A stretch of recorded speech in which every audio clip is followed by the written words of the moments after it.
Last week I did 2 presentations, which was definitely putting myself out of my comfort zone. I got to speak to some small business owners, thanks to the Stonington City Council, and I also did a big social media workshop at the Food and Hospitality Week at the Convention Centre. It got me thinking because I got to chat to some people afterwards and I got asked a lot of the same questions.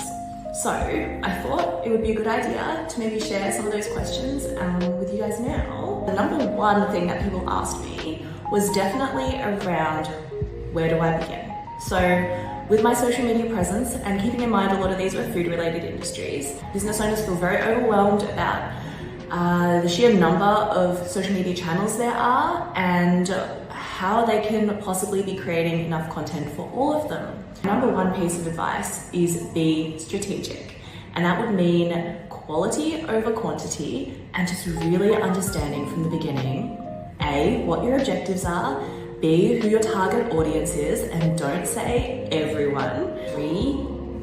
C, what platforms will I find my target audience on, and therefore what kind of content can I create that is going to be giving them value and make them want to follow my account.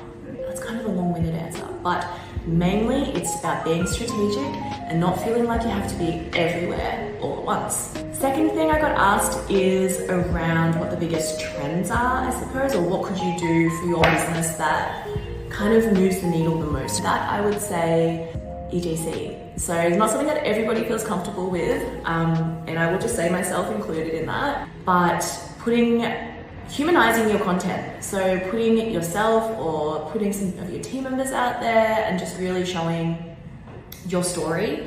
A couple of I guess food industry related ones that we think are doing a great job of this right now and have no affiliation to Above, just ones that have gone through, I guess, our group chats. Sana Cafe in Cheltenham, who is killing it with the EGC, the employee generated content. Another thing I got asked about a lot, which was really cool, how do you get into this industry? My biggest advice is if you want to work in a creative industry like somebody like Milk Bar, show us how creative you are in your application. A lot of people these days will come with the same degrees, with the same internships even, the same work experience. So just show us what makes you different. But I actually feel like this is a whole video in itself around what it is we look for when we're recruiting in Milk Bar, because it is a question we get a lot of. So maybe I'll save some of that content for another day.